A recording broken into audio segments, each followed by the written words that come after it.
Serikali lazima ifanye vitu kulingana na sheria.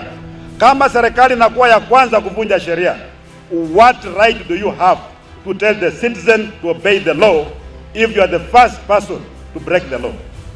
Ugatuzi lazima utautetea, maana kuna watu ambao walimwaga. In the verdant expanse of Tanzoya County, Kenya's breadbasket, where the soil whispers promises of prosperity, a seismic political tremor is underway.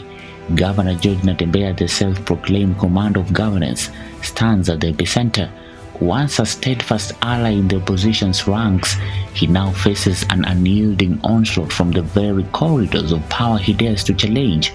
As the 2027 election loom like storm clouds on the horizon, Natembeya's re-election bid ignites a firestorm of criticism, sabotage, and strategic maneuvering from figures deeply embedded in President William Ruto's Kenya Kwanza coalition.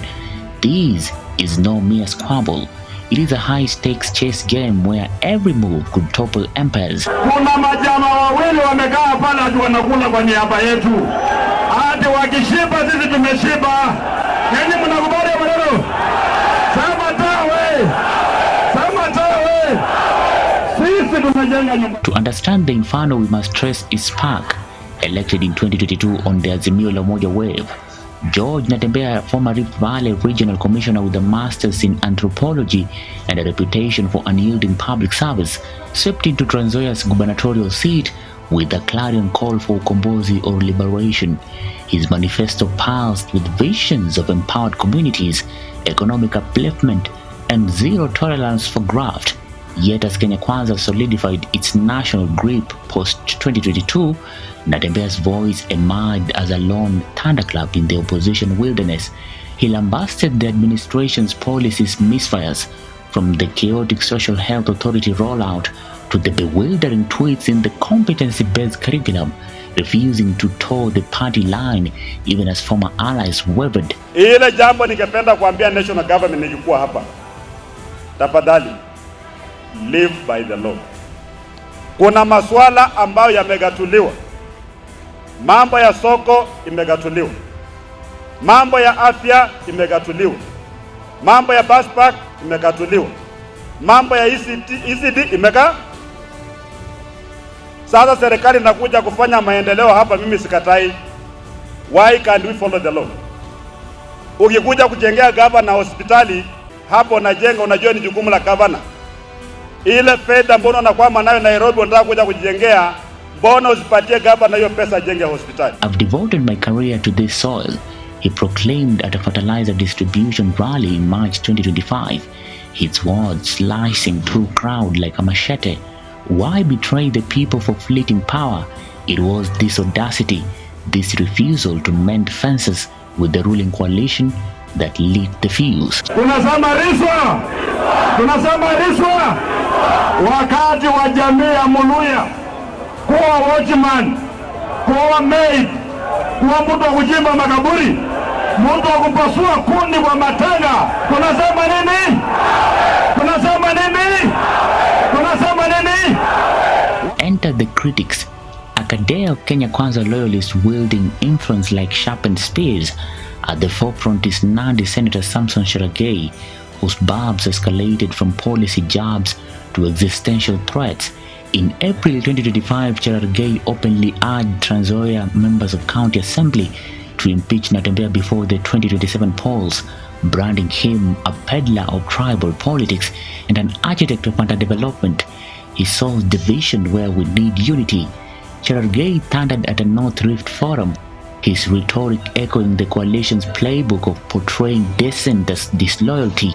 Not to be outdone, Kapsaret Member of Parliament Oscar Sudi piled on, amplifying tribal narratives that paint Natembeya as an outsider, meddling in Kalenjin heartlands. These aren't isolated salvos, they are a coordinated barrage, laced with whispers of state machinery interference, from stalled county projects to veiled probes by security agencies. Nasikia hii jamaa anaitwa Natembeya. Wanamsikia mimi.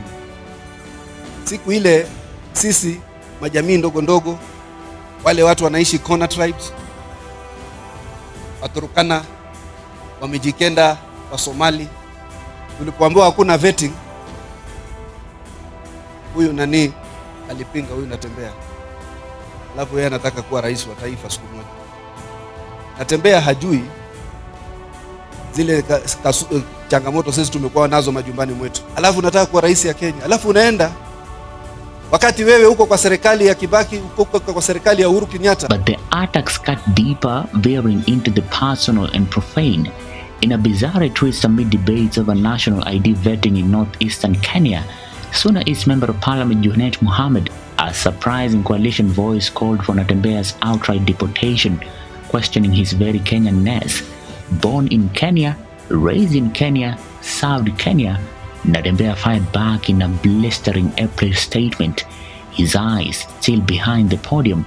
None of you holds the moral authority to erase my roots.